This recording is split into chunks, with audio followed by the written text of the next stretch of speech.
begin, and it's a great pleasure to welcome you at yet another Startup Grind fireside chat here in Vilnius.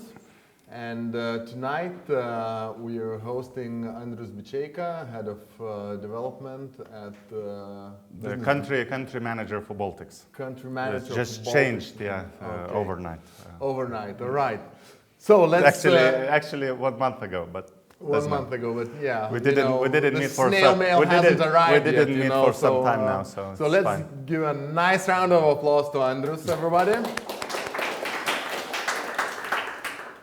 And kicking off, I want to say a few remarks that usually here at Startup Grind we talk with founders, with people who actually came up with the idea and get the thing going, and how did it all went.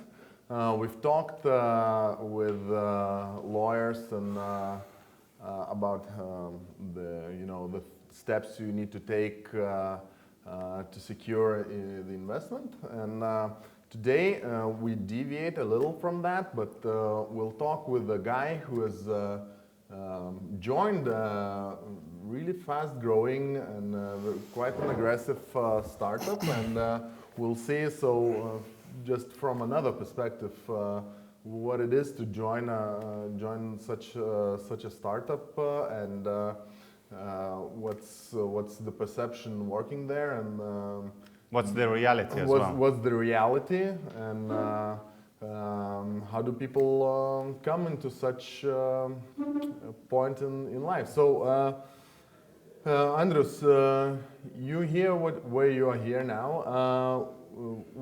How did it all start? Could you describe your work week?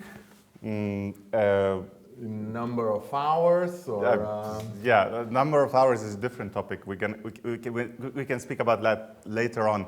Everyone wants to speak about work hours, because I mentioned that to some journalists like 4 months ago, 5 months ago.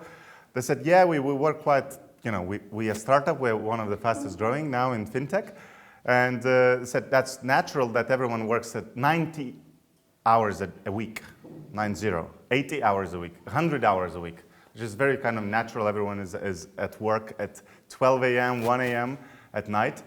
And they say, oh, it's painful, it's torture, and etc. And that's been a topic that everyone wants to speak about. Everyone is thinking that, oh, it's outlandish. But it's not. When you are one of the fastest growing startups, and you are putting all you can there. Because another thing to know that almost everyone is they have share options, actie opzione, right? When you have share options, that means that you are becoming one of the owners of the company, right?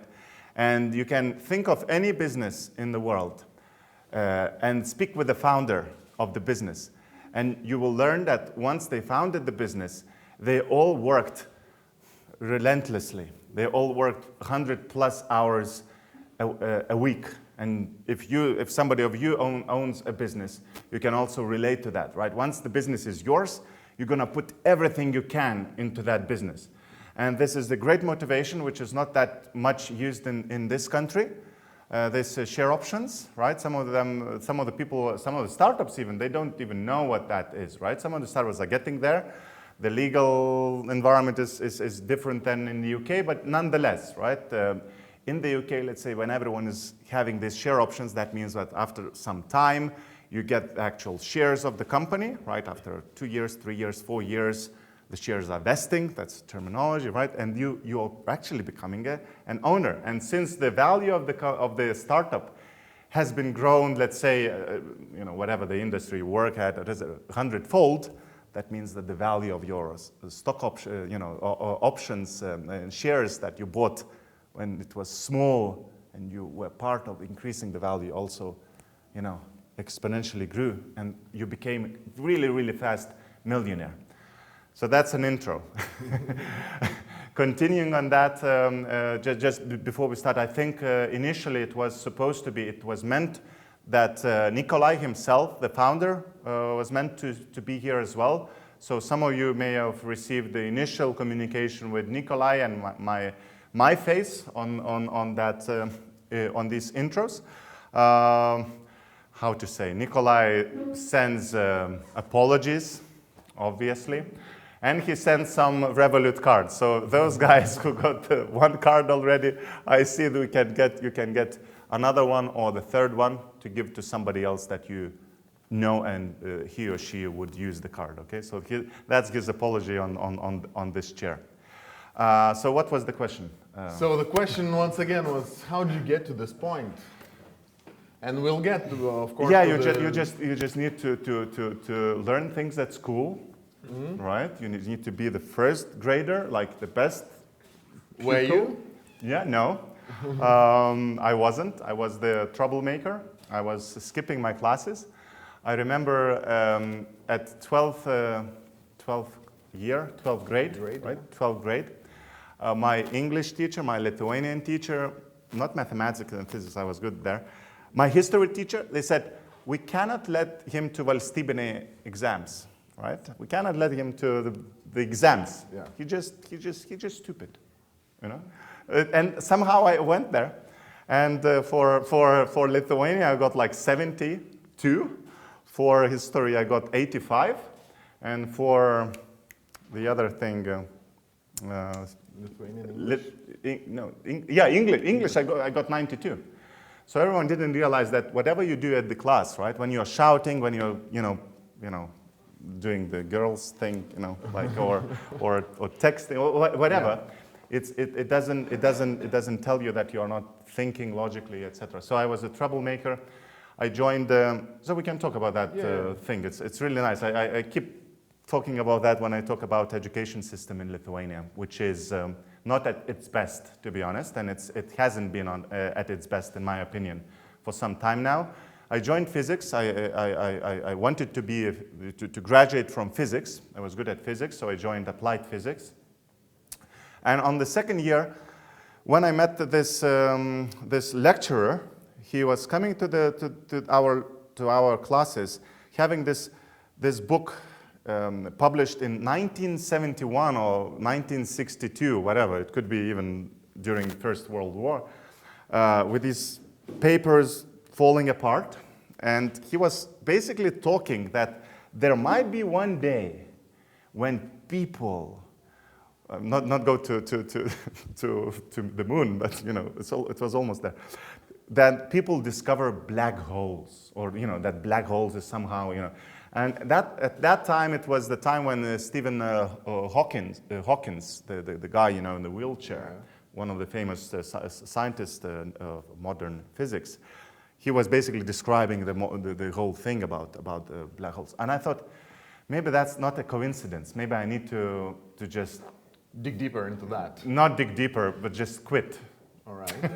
Said that doesn't make any sense, right? You spend your time, it's a precious thing you have. You spend your time at the classes where you don't gain anything because you know more than the lecturer does, right? So I quit after 2 years.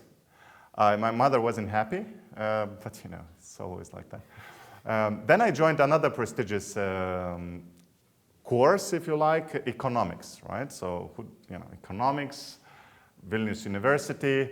That was meant to be a good choice, right? So after first year, I got some signs that something is not going right as well. But again, during the second year, when the guy, the lecturer, honorary doctor, whoever, came to the guy came to the class, and he started to talk about, hey guys, hey kids, there will be a time. No, not there. You can trade stocks. You can trade stocks. That's nice. But the main thing to know that he was showing, his presentation wasn't PowerPoint, wasn't Keynote. It was on this overhead film. Thingy. You know, like a cling film. You know, this thing. Skaidrės tos. Plevelės. Overhead film with the markers. Yeah, it was really innovative thing. And it was only like 10 years, not 10, 12 years ago, maybe 11 years ago, right? he was showing that and say, yeah, someday you will be buying stocks. Whereas half of our course mates, they were already trading Snora's stocks and the Ūkio Banka stocks. And we said, what is going on, right? What is he talking about? That was another signal that I thought, I already burning 4 years. It's my 4th year that I'm burning with my higher education, right? The higher education, and I decided to leave economics as well. But the good thing is that I found university in the UK, Nottingham Trent University, Nottingham Business School, that they were fine to accept my 2 years at physics, accept my 2 years at economics, and say just join us on the 3rd year, which is the last year in the UK. And I successfully joined. I really enjoyed it. I looked that I was getting the up-to-date information, the up-to-date literature, business practices, etc. I was thoroughly enjoying it. I graduated from that university, and I got my internship at 3M, the big company 3M in Canada, and I went back to Lithuania just for a couple of weeks to sort out the documents and go back to Canada. And I remember it was the middle of August. I was walking on Walketch Street after 1 year in England. That's a reference point to remember. And it was a warm evening, and I looked at those Lithuanian girls after 1 year in UK, and I said, it's very nice here. Maybe Canada is not the right choice for me. And I decided to quit plans in Canada, and I joined Euromonitor International, British company in Vilnius. I worked there for 5 years, and so I'm going to fast forward because it's boring, it's corporate, but I learned a lot. I learned how to structure things, which really helps at the startup. Then I took half a year sabbatic leave.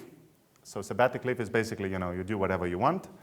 You do just basically whatever you would do if you didn't need to go to work, right? If everyone let you, today you don't need to go to work, you just do whatever you want to do.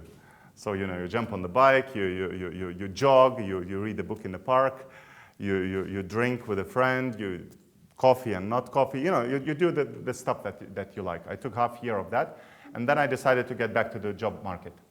And I was looking at some corporates because I was raised as corporate. And at that time, some of you may remember, it was like 5 years ago, startups were just the beginning of Lithuanian kind of, business environment. No one actually knew what start in that sense, right? The startup, and at that time, Ilya Laurs, some of you may know, wrote a book, Verslas naujai. It was everywhere, it was on billboards. I bought that book, I read it, I said, wow, what's a great way to kind of to apply whatever you learned and understood at corporate world to the startup world. And I joined one startup, so it's going to be fast forward because there were a lot of startups. So it was one startup, technology startup, e-learning startup. We ran out of money, so we had to close and do another one. So another one was e-health startup. So electronic health agenda, virtual rehabilitation, The president of Lithuania really liked us. She was visiting our booths at exhibitions. Everyone liked us, but again, we ran out of money, and we just understood that we are not doctors who can do something medical as a startup. Then it was, what was then? Insurance. So insurance technology, InsurTech. It was a very elegant model, which Telia just launched a couple of months ago, but we were doing that already three years ago. Anyway, InsurTech. We ran out of money, right? We ran out of money. We had to part our ways. Then it was TransferGo, FinTech. So that's where my love with FinTech began. So really nice guys. You know them as well. Really, really nice guys. Really, really nice team. Great culture. Family kind of, culture. I don't want to say that, it's completely opposite than Revolut, but it's working on different pillars than we do. Then I said, so we didn't run out of money. TransferGo is doing great. I said, there is this position at Citibi. So I became, you know Citibi, right? Some of you may know. CEO of Citibi. Yeah, let's do CEO. After that, ages of doing and changing jobs. Let's do. I want to be CEO of like progressive company, and then Revolut came. So to Revolut, okay. People came here for Revolut stories, so let's do Revolut.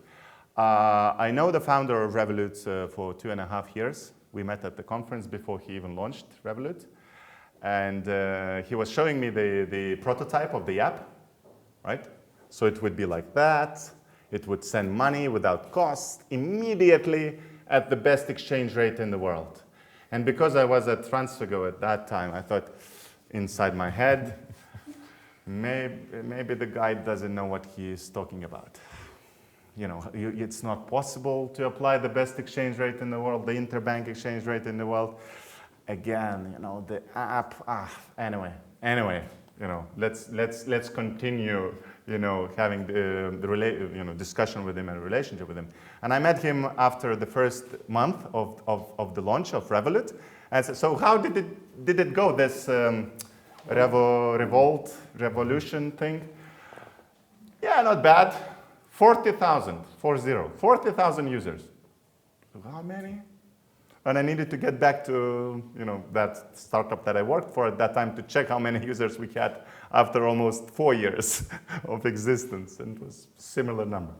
And then what happened? I became one of the first users in Lithuania, and that's so some of you may know. You are the success because I think the majority here are Revolut users. You are Revolut users, so you are the success of our growth because. What you do normally, right, when you are at a business lunch, you are suggesting, Revolut you are recommending Revolut to others. Hey, have you seen that? Why don't you just sign up? And it was really the way that I did back here. I was kind of one of the first ones, so everyone didn't know about that. So I was like pitching that like dozens of times a day, to different people. And said, no, it's not possible, it's not possible. And some of them were really checking in ATMs, that it gives money for free, It's like one CFO at a big company, his friend of mine, he's like, he checked maybe 5 ATMs. No, man, there should be a catch. There is a catch, definitely. That was the reaction, so I really enjoyed that. And what happened in parallel, I was CEO of Citibi, and but in my mind, that I was always there with wanting to make a difference on the bigger scale, and it was just a matter of aligning my thoughts and aligning my plans, because my wife, my son, and my dog, not necessarily in priority manner, were living we were living in Vilnius at that time, and for Revolut, I had to go to London. But I made a decision to go. We made a decision. We made a decision to go. My wife let me go, and I went there. And the rest is the history. Now I'm back after 8.5 months. I'm back to Vilnius as a country manager, which I'm really enjoying, and that just brings me back to the point where I was one of the first of the users. But now they're paying me for that. So the only difference is I'm doing the same, but they're paying me for that. So how to get there? There is no answer whatsoever, obviously. Yeah, so the thing is that I've talked it's the second year of Startup Grind, and I've had these talks in other formats with people, and what really interests me is the network of this chain of decisions that you can never predict in foresight, but it's obvious in hindsight when you look back. All the dots connect and make sense. And you cannot really plan where you will get. But what I think is that in any case you can at least choose a direction, choose a direction, and maybe pace yourself, or what I think is for many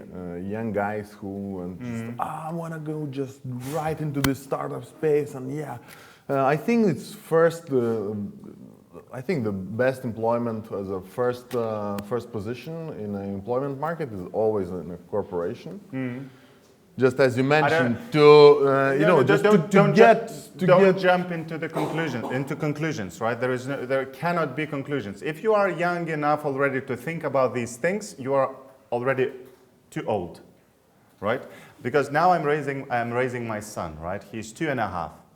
Obviously, I think he's too young for anything, right? But now I signed him up for Aikido, thing. For robotics, right? So Aikido is more like, for movement, for competition, and robotics is more for logical thinking, for that is physics, non-leashed dreams.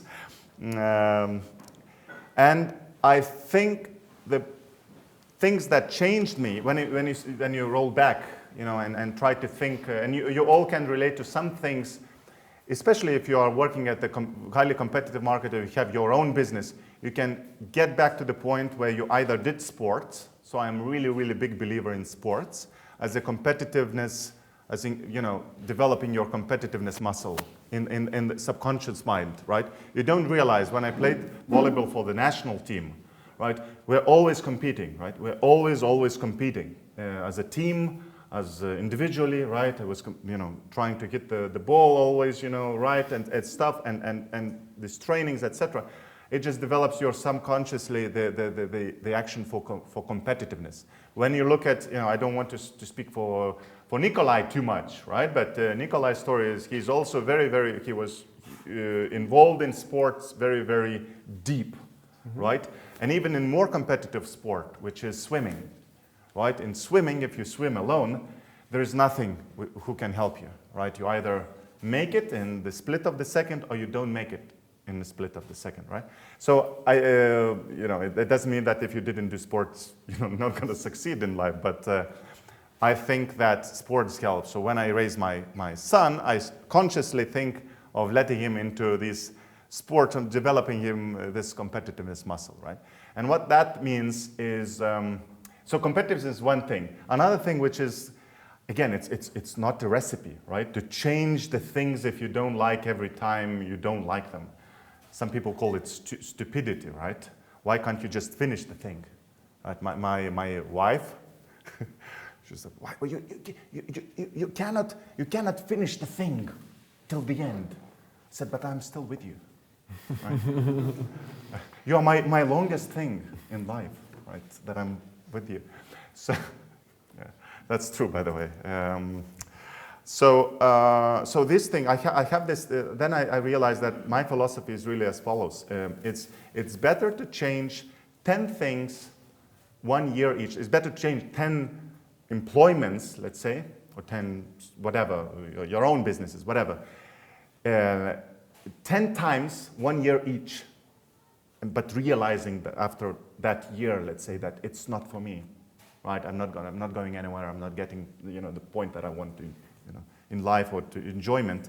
Then to stay 10 years in one job that at some point you kind of realize that it's not for me, but for whatever reason you stayed there, either for the salary, either for, I just love my colleagues. I'm staying there. I just love them, or whatever other reason, right?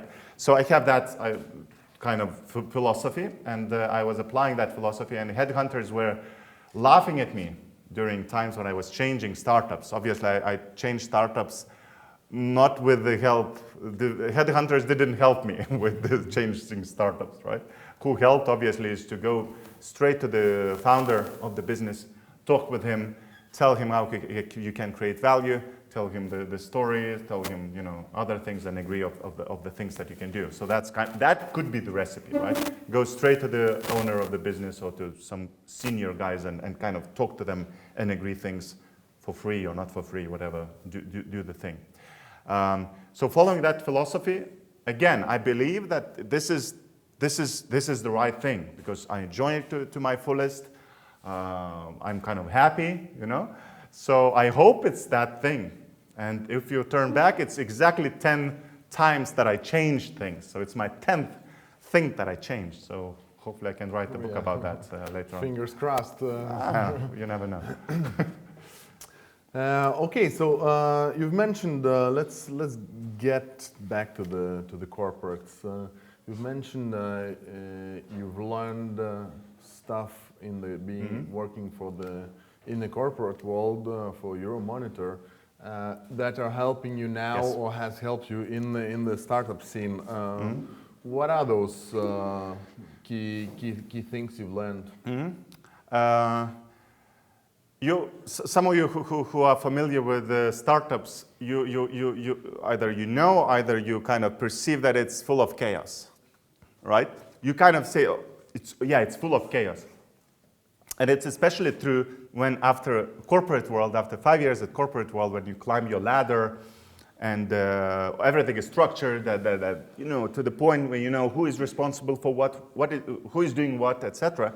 When I joined the startup, it's flying everywhere. It's like, whoa, what's going on? I mean, if it wasn't recording, we would have speak like more openly. What some of the startups are like. Those other startups. We know. Those other startups. So this chaos is good. This chaos gets things done, right? The slogan that startups have, and especially founders have, is "get shit done." Right? This is kind of their main mantra, if you like. And what happens with that mantra is it doesn't matter the process. I don't care about the process. Just get shit done, right? We need to get the client. Just get shit done. Get the client. And so there is no kind of process, no B2B or B2C sales cycle, which is kind of defined in stages, and CRM is there, and you follow, you do the pipeline, reviews and all that stuff.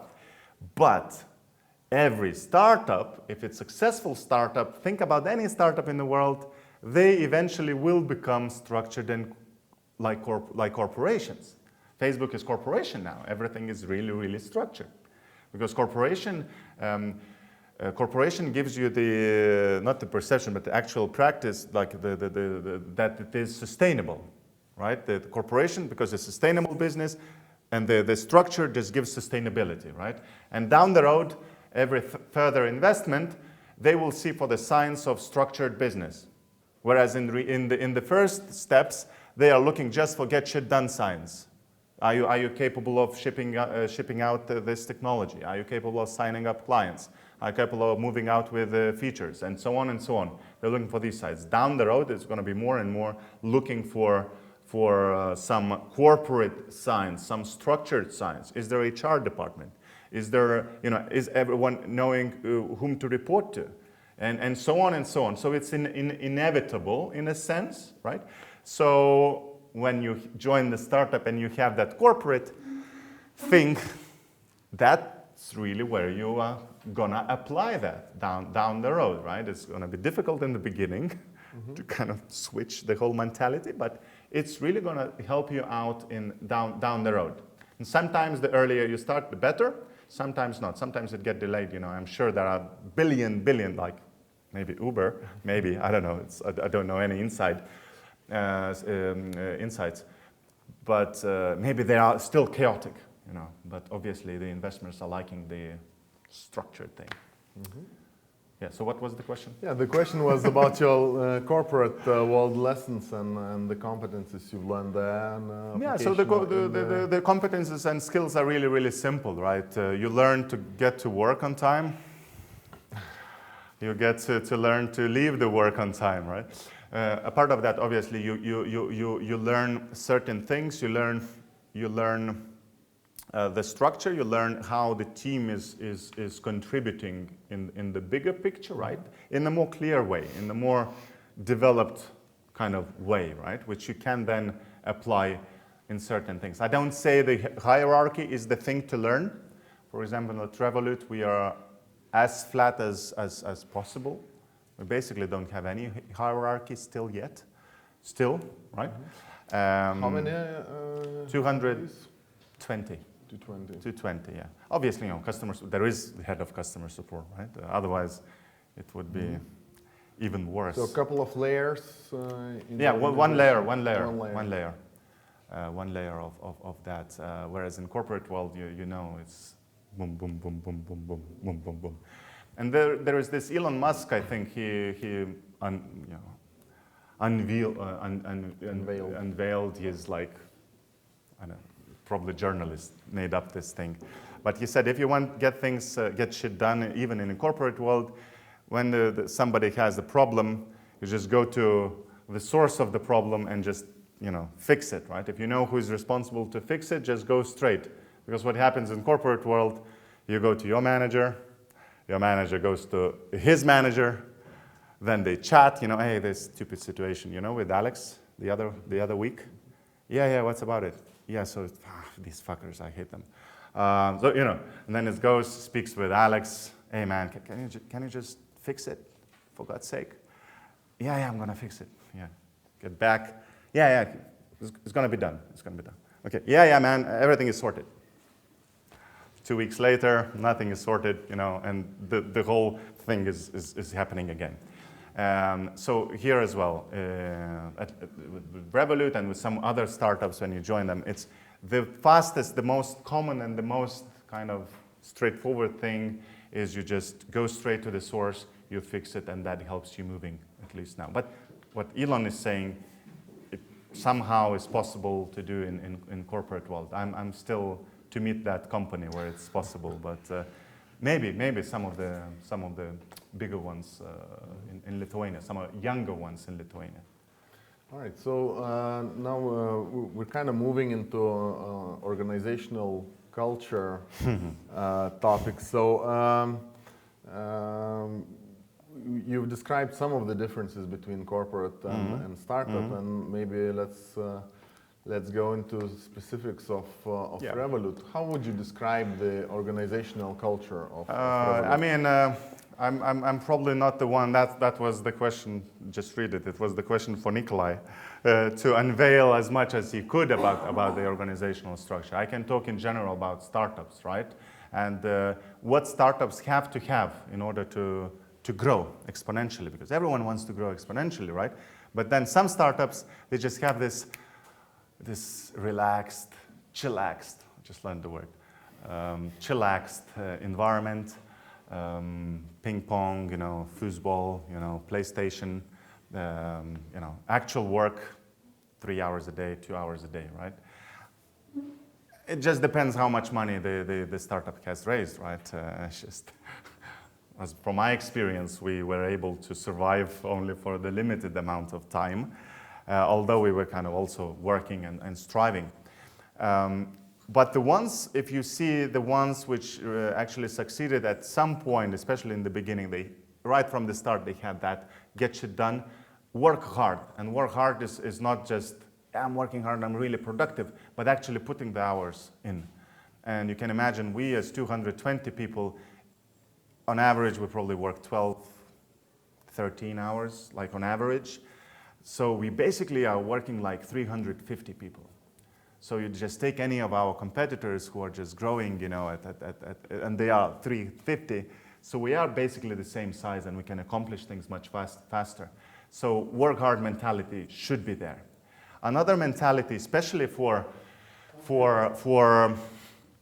younger, I think until year 2, with any startup across the globe, the startup is really just trying to prove the product market fit, trying just after make it or break it, right? That's the reality. You know that it's the beginning. You're not sure about anything. It's not like, oh yeah, after 1 year, after year 1, you're just enjoying. I would just build this perfect system, perfect corporation.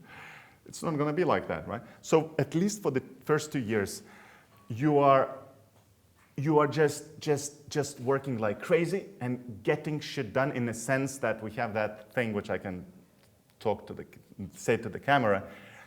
You eat what you kill, right? You eat what you kill, and it's all about that. Just get either, no matter how small or how big the results are, you just get these results done. And our sprints, from technical side, is full of features. If you look at how frequent we are submitting app updates, it's probably 1.5 app update a week. Whereas if you look at some of the banks' apps, you are looking at that guy sitting there for like 4 months with the latest update bug fixes. Like, okay. So that's one thing. Another thing is team, because everyone is responsible not only for themselves, as like I'm responsible for myself, but also for everyone, because everyone else is also doing the work for you, because in the end, you will capitalize on your share option depending on the overall result. So basically, you are responsible for my results, right? Whereas in corporate world or in governmental institutions, everyone is caring only about themselves, right? At governmental institutions, why should I care about this guy, right? I'm just caring that, I lick my boss's ass properly, and everyone is happy. I'm just over-exaggerating, exaggerating. If somebody works there, don't get me wrong. So that's team. Speed. I already mentioned about speed, but speed is crucial. I mean, it's obviously speed is crucial. But there is this saying by Reid Hoffman, LinkedIn founder. If you are releasing if you are not embarrassed what you are releasing as a feature, you are releasing too late. You're launching too late, right? So it's better to be embarrassed about the feature that you're launching and then fix it, because once it's out there, everyone will see it, and users will get, hey, what's wrong with that? It's not working, etc. And you can imagine at the alertness, the level of alertness that your developers will be once it's out there and everyone is, the actual customers are talking about that. Yeah. Then they're gonna accomplish things 10 times faster if it was left there and not released, and they say, yeah, we just need to hit that level of product where we are not embarrassed, and then we're going to launch it. So all these things really play. So speed, team, work hard. There are some others, I think. Yeah, eat what you kill. That's a very good one. Winning mentality. It's all about results, right? We have another saying that we are not a kindergarten football team. We are special forces. And you say, wow. And then when you think about that, right, as a team, it puts you to another level. It brings you to another level. When you think about everyone, imagine those guys, SEAL 6, right? The ones which killed Osama bin Laden, right? Imagine the level of like trust in each other, the level of focus, and the level of knowing that they're going to accomplish the thing. The helicopter crashed. That's not a problem. There are bigger problems in life. There is, all the things that they are trained and the mentality and attitude that they have. When you have that inside your head, having that attitude inside your head, you are thinking about your work in completely different terms, completely different level. Mm-hmm. So you've seen. You've been working for a couple of startups. Some of them were founded by you yourself. Some of them were not. And you see these different narratives employees are being told or tell themselves, like we're special forces team. We're I don't know. We're a family and. We hug trees, for example. I don't know, so where those narratives come from? I mean, is this just the business of the founder, or is this the founding team, or you pick them as you roll along? No, I think that's a very good point. Some of you may have read, I forgot his name, Hastings, not Netflix's founder.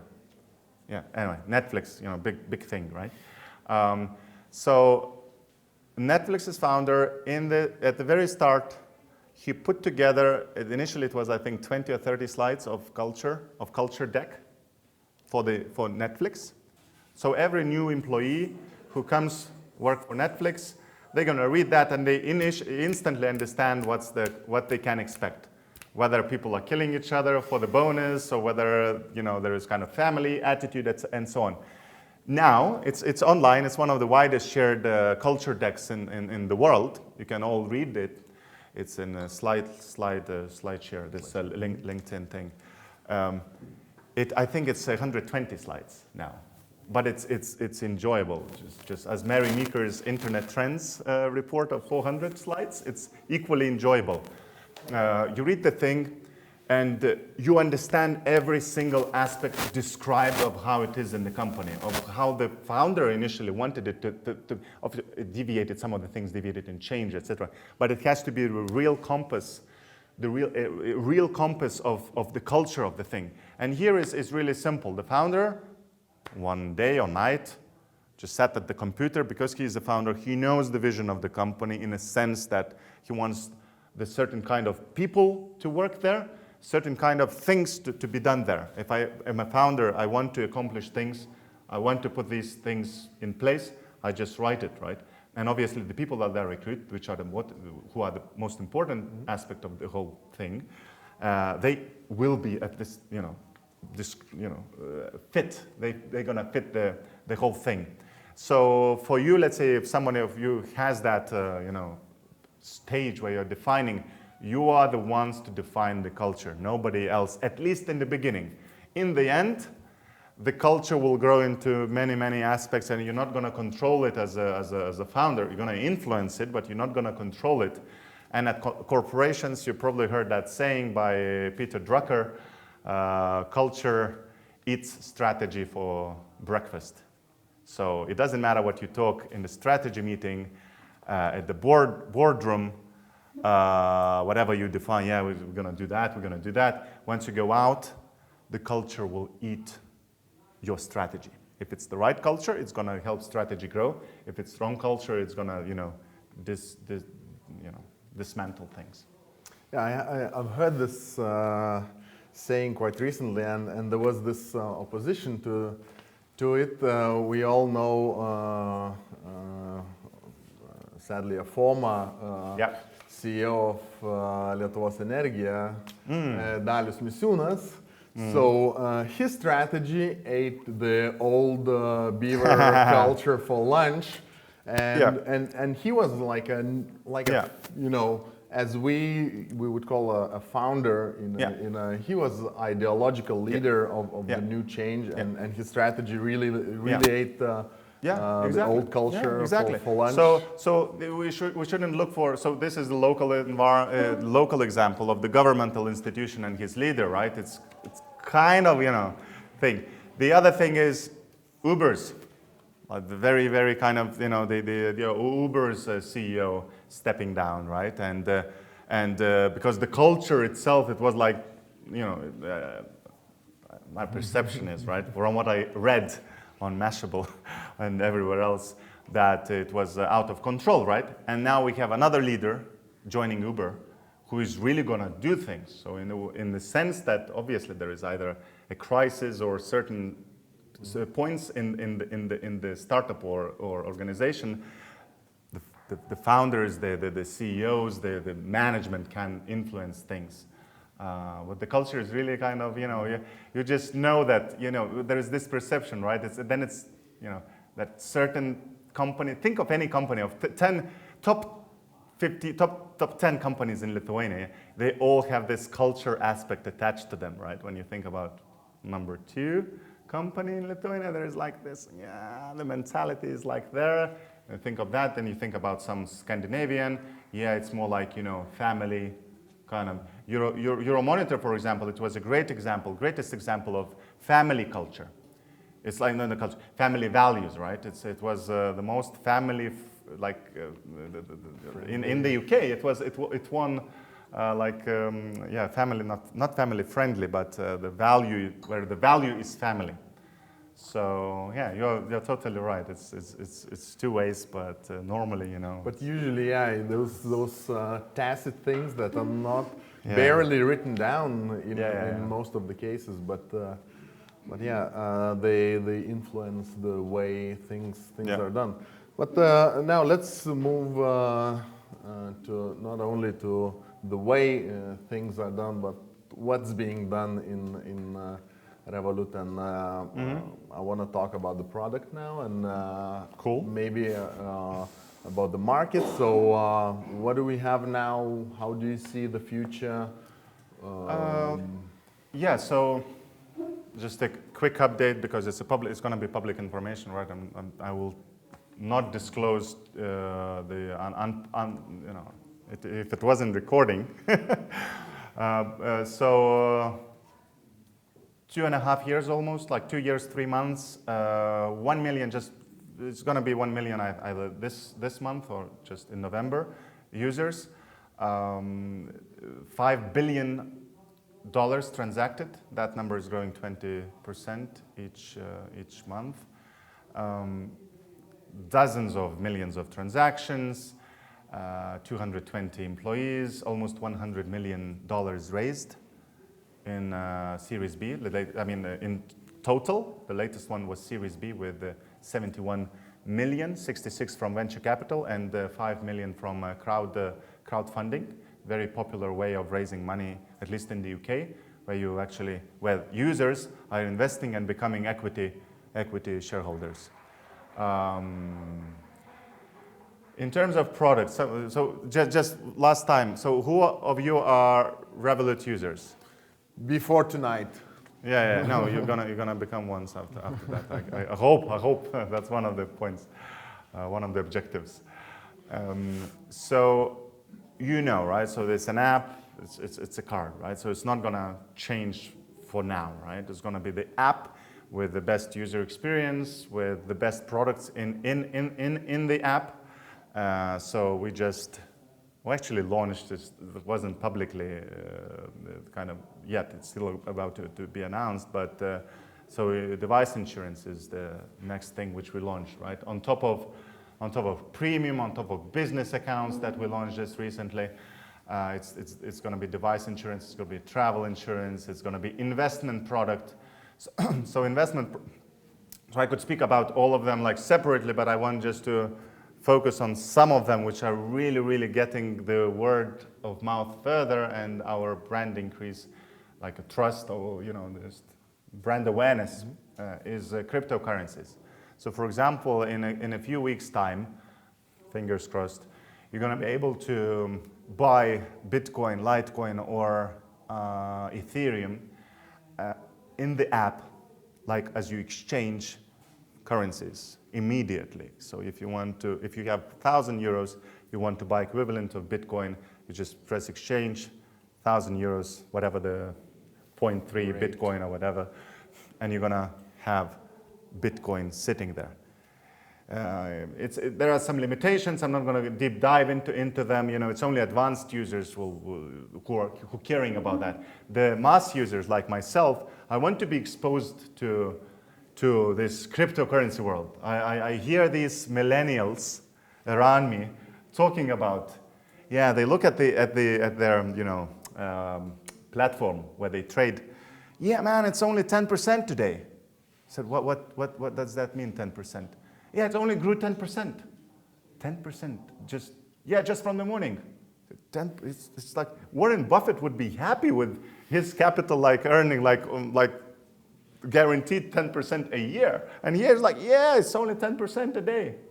So, okay, maybe there is something in there. So even for these moments where you say, I want to get there, I want to also kind of participate. And then you hit into these roadblocks, right? Where you need to kind of upload the money at some of the marketplaces, Kraken, Coinbase, or others, right? And it takes time. Then, the commission is there that you need to pay.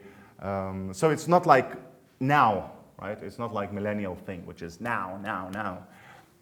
So that is one thing. You're going to be able to be exposed into cryptocurrency market instantly. And once you're happy with the return, after 2 hours, 10%, you're going to be able to exchange it back into the real currency. So that's one thing. So that's part of our investment agenda, but the investment product is a different product, and it's so exciting. We're looking into that because it it also does the same thing for millennials, for younger generation like myself, not like you, but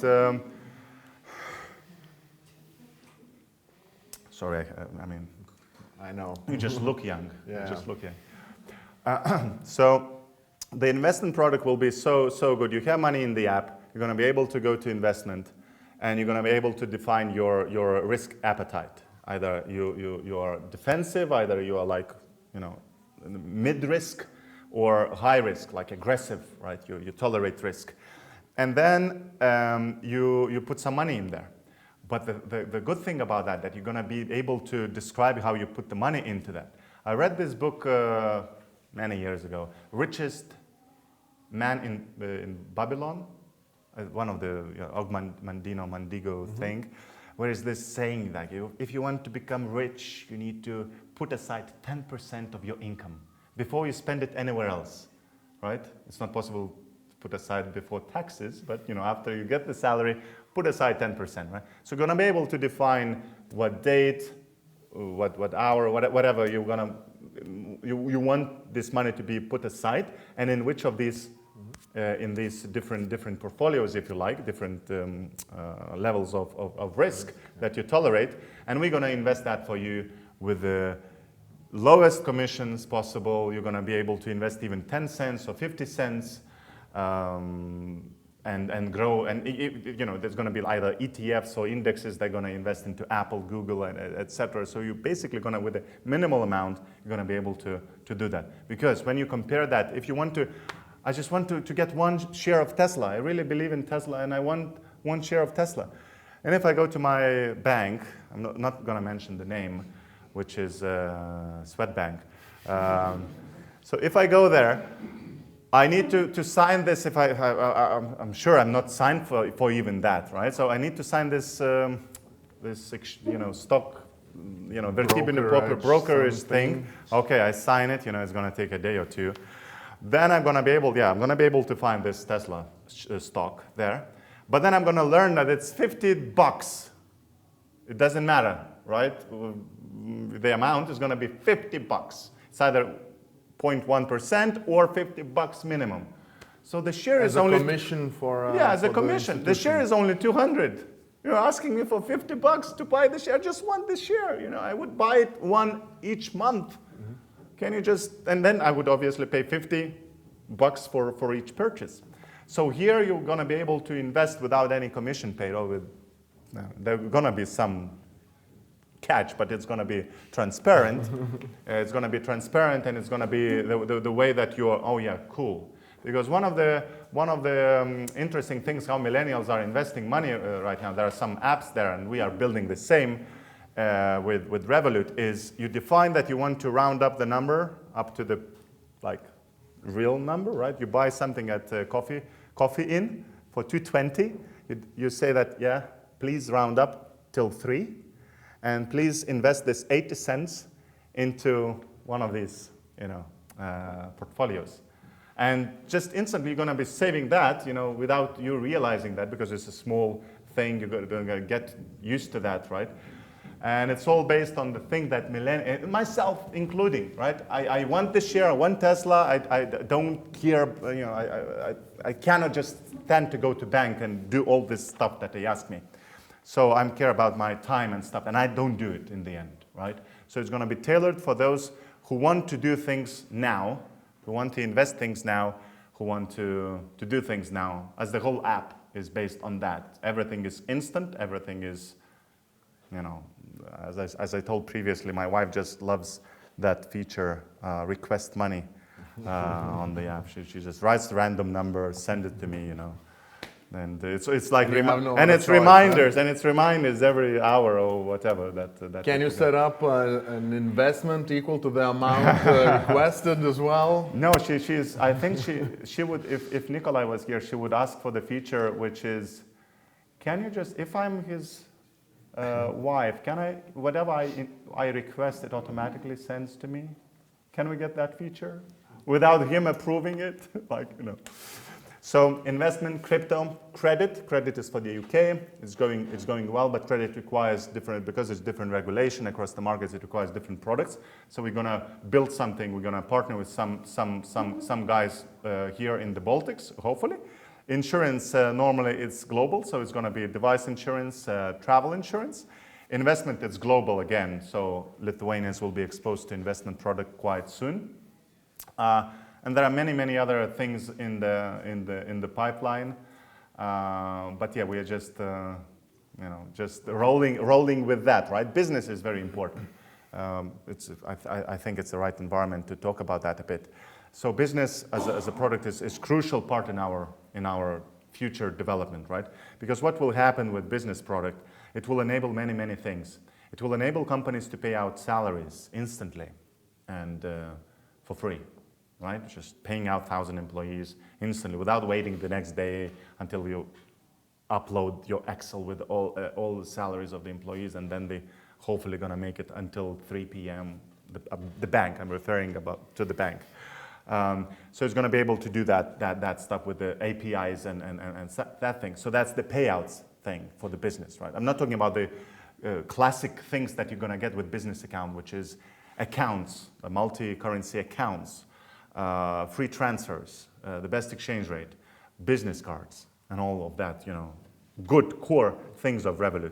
But going ahead, it's going to be payouts. So you can imagine a platform, even for food delivery or somebody like Uber, paying out their drivers instantly after each trip, instead of drivers waiting for a week or 2 weeks in some cases, in some platforms, to be paid, right? And so on. So that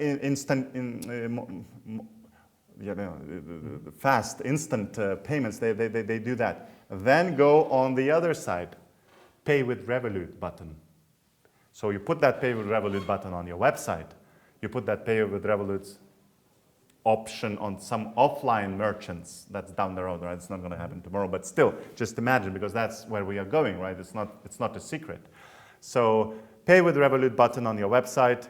Somebody has Revolut, comes to your website, sees the button pay with Revolut, presses the button, enters the phone number, because the phone number is determining your Revolut account, presses the button, Touch ID thing pops up on your phone, you press it, you pay for it.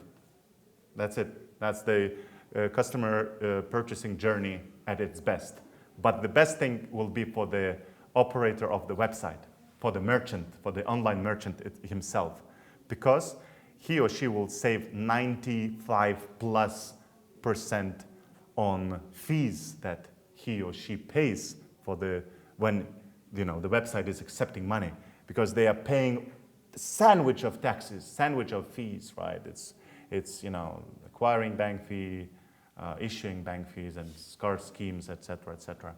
And the closest example of that, just to finalize that kind of thing, would be like Chinese WeChat, where they already developed the ecosystem in China, where everyone is paying, with their mobile phone, just scanning the QR code. And QR code, I think, it's going to be the future. We have this wave of QR codes and successful implementations of QR codes in Lithuania 3, 4, 5 years ago. But it was unsuccessful because it was the guys who implemented that didn't sort out the chicken and egg problem. No merchant should accept QR code for some solution which doesn't have at least 1 million or 2, or in best case 10 or 50 million users already. Because why should you accept that, right, solution as a merchant? There's not enough users there. Why should you accept that? And that was the mistake that guys did. The guys just approached. They gathered 10 or 20,000 users, as you and me, and they went to the merchant and said, "Yeah, we want to do that. The people will be able to scan that and overcome, waiters would not need to wait, etc., etc. But what happened? You come to one place, there is one QR code system, then you go around the corner, you see there is another QR system. You know, the QR system, you need to download the app again, So you need to reach the level to sort out the chicken or egg side and to get the number of users. And WeChat has 1 billion daily active users. And merchants are part of their ecosystem as well. So without telling too much about our future, maybe you can guess where we are going as well. All right, thanks for the insights. One last thing before we go to the Q&A session. We go to the Western Union party. Yeah, and after that's there. I just want to talk about our Lithuania and about our government's plans to make Lithuania a FinTech hub. I know the regulator, Lietuvos Bankas, is quite flexible and helpful, and gives a helpful hand. You have started giving out Lithuanian-based IBANs. Yes. So I think the things seem to be moving quite well. Yes. So Lithuanian IBANs are really good. 8% of Revolut users in Lithuania, they already get salary or whatever the other higher income. It's not like usual 10 euro top up or 100 euro top up. It's kind of more. So we kind of think, that it's salary. So 8% of that. So we are utilizing that quite a lot, and it helps in a sense. When it comes to Lithuanian government and their plans and Lithuanian Bank of Lithuania plans, what can we say?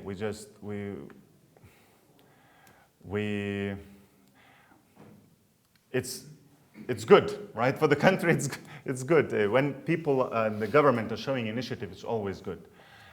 We see Estonia as an example, right? They're showing initiative every single moment, wherever they go, wherever the minister and the president is going, they're always there, always speaking, always doing that and that.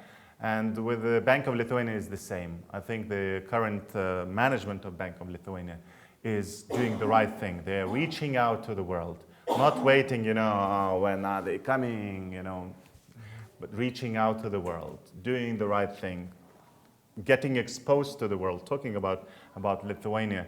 Because there is this popular initiative currently that Vision for Lithuania, the idea for Lithuania. Idea for Lithuania, right? Everyone it's smart to tell some idea, right? I'm not so smart. I don't have just do this and it will fix the Lithuania. But I would, from my startup experience, I would do the following.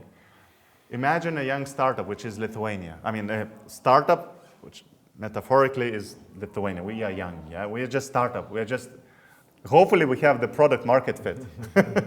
Hopefully. We have still people, so yeah, we have market fit. So imagine that's a small startup, right? That's the start, the start of the company. One of the most, a part of product team, one of the key departments and key functions of this young company is marketing and PR.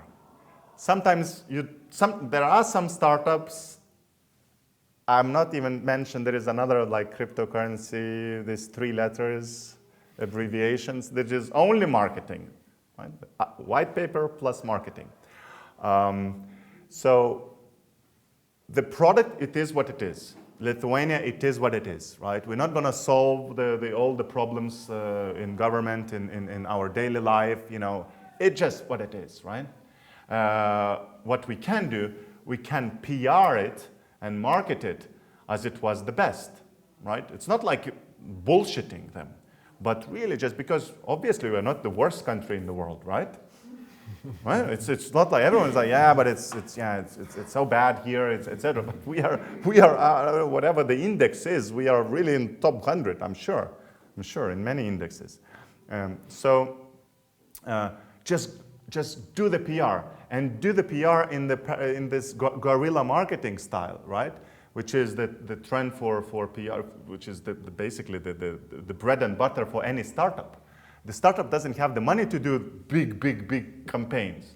And why should the country waste money for these concepts? Yeah, let's create this concept. Let's spend 2 years to create this concept, how to sell Lithuania globally. I mean, 2 years, or whatever, obviously the amount of money that they spend. We have a pretty,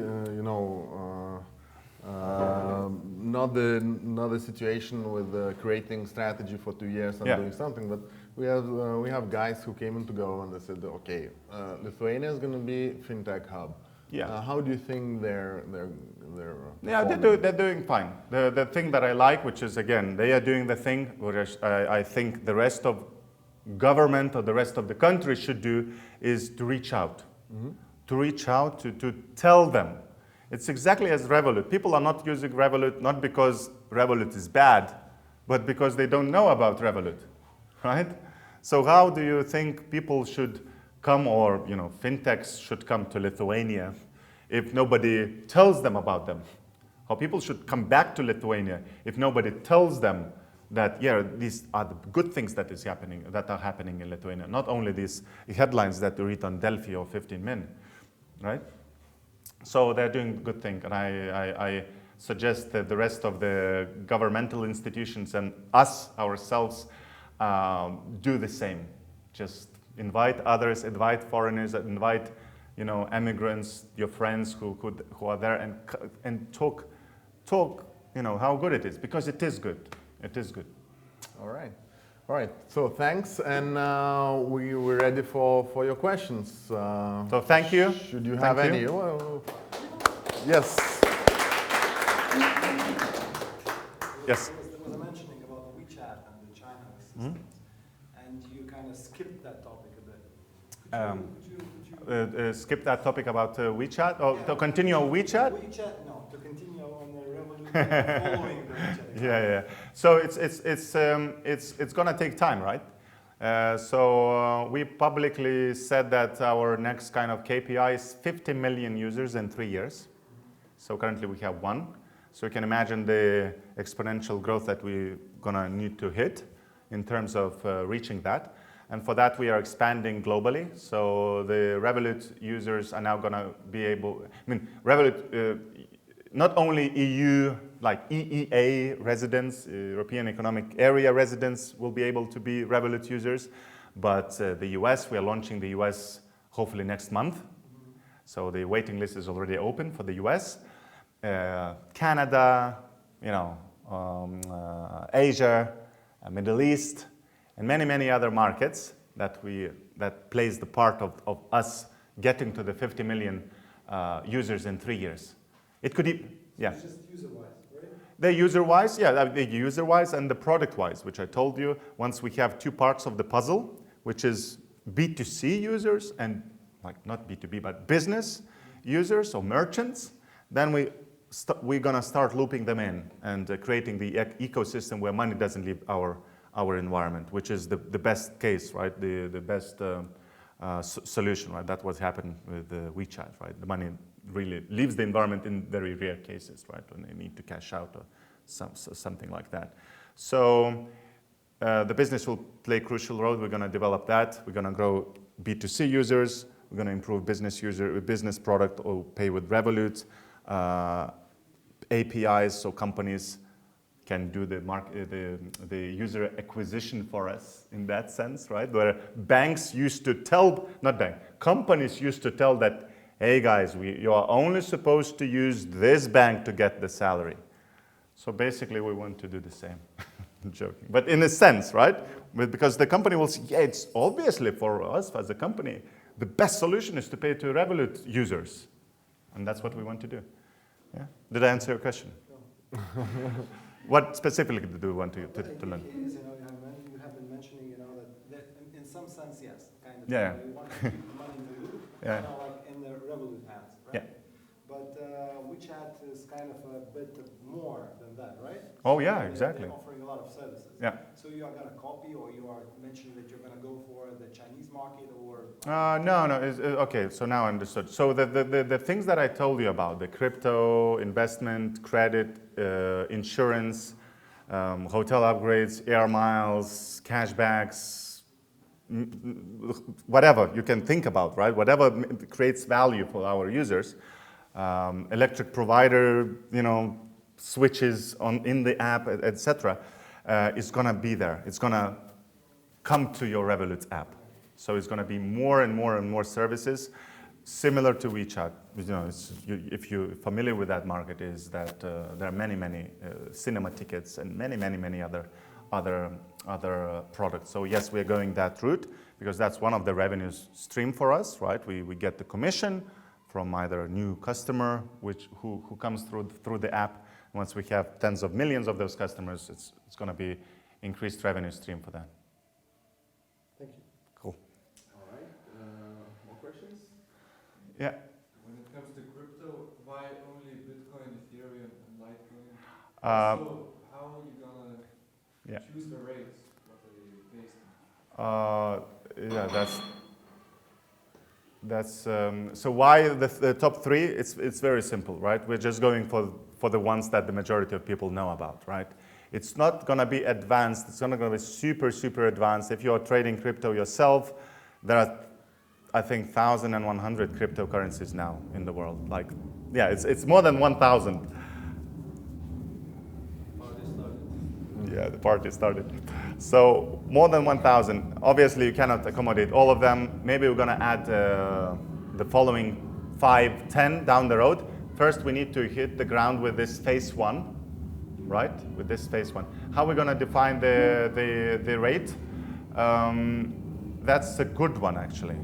I don't know the exact number, the exact answer, so I'm not going to speculate. But I think it's going to be pegged. It's going to be linked to one of these exchange marketplaces. But I don't know. I can find out. Okay. All right. More questions? What about Lithuania? Yeah. What are the main competitors in the financial market you are competing? Is it the biggest banks or? Yeah.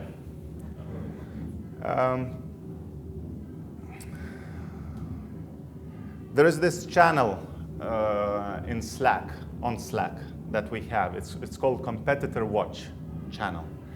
And every now and then there is some, oh, look at these guys, like somebody puts that, something. But I think only 10% of people read that. There's no time to think about competition. When you think about the things that you want to achieve, we don't want to kind of compete at our local market whatsoever, right? We're, on the global perspective, we're just expanding globally as much as we can, and we still don't think about global competition. Not even about WeChat in a sense, right? Because we're not entering China, right? In that sense. Even if we entered China, we wouldn't think about that. Like I think maybe Apple thought about competition because it's corporation already. So this thinking about competition is really, in my opinion, don't get me wrong, I'm not telling anything. It's based more on the corporate kind of world where everyone is kind of, because the products are very, very similar. So SEB, Swed, Luminor, Šiaulių Bankas, other bank, right, or whatever. So the products are really, really simple. So you need to think about competition, what they're doing on the tactical side, on the strategic side. When you have something else, which is like not even, there is an app with completely different pricing options and completely different value proposition, you are escaping that rat race, escaping that red ocean and going into blue ocean. Obviously, the competition on a global level is increasing. Everyone is thinking about different models, even on cryptocurrency, where they can spend crypto and cards attached to crypto and so on and so on. So obviously, there is competition, but not really. No one is really caring about that. All right. Yeah. Yeah. More questions? Yeah, sure. The microphone to this gentleman. Plans for B2B product expansion? Yes. In terms of what? In terms of product or? In terms of products, all these extra services Yeah, yeah.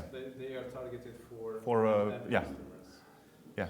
So like companies paying each other using Credit, using credit or crypto. the service Revolut. Yeah, yeah. So that's is happening, right? So B2B product is launched. I didn't sleep for 2 weeks to launch it on the 13th of June, 8 a.m. So we launched that product. Now we have 5,000 or 6,000 companies already using that. Lithuania. No.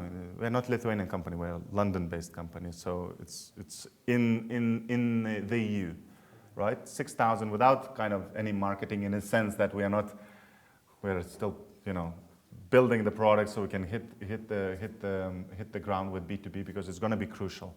And you exactly nailed your question is really good. Exactly, it's going to be credit. Product, right? Because businesses need credit as well. Once we build up the number of businesses that are there, we are going to partner with some partners to give credit in 30 seconds like we do on the B2C product for businesses. If you're a small business, you just click and you get whatever you need for the small business operations that you have there. Investment products might be there as well. What else is interesting for them? Some travel options like, hotel upgrades, whatever. So whatever is business related is going to be there because that also additional revenue stream for us. So hopefully I'm not going to hear the question, so how do you guys make money? That's always the question, right? So there's building the revenue streams. Off the record. No, it's out there, right? Everyone knows how we make money. So it's all these additional services as well as interchange fee from MasterCard. The EU and UK separately will be forcing banks to open their APIs by 2018. 2018, yeah, something in the beginning. Yeah, and that will change a lot the financial Yes. services Yes. in Europe. So does Revolut is thinking ahead to catch the wave and be Yes. among the first to use this opportunity? Yes. This opportunity, I don't want to kind of advocate, but for somebody, right? We're going to do the things which we have to do, right? We're going to develop the things which will work nicely in this environment, and will catch as much new users as many new users as possible. But the banks will need to ramp up their game, right? It's more like a game changer for banks, how to keep their customers. Because now the customer can just go away and start using somebody like us, right? So it's really the competition, and the winners will be every one of us, the consumers. Yeah, yeah, right. yeah. You still have a standard bank account, right? Your bank is Swedbank. My bank? For the record. Yes, Swedbank. The reasons why? That's a good question, and that I think is one of the last reasons why people can use somebody like Revolut to really, switch from the regular bank. It's direct debit. I have the leasing from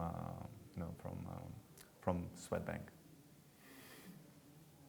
Maybe I will have one from Revolut soon. All right. Any one more? last question? Any more? We can speak off the record. That's a good point. That's a good point. We should speak off the record. And guys who got to one card, you can, if you want, obviously, you can either return your card back if you didn't like the time, or you can get one more additional one to give to your close ones or anyone you like.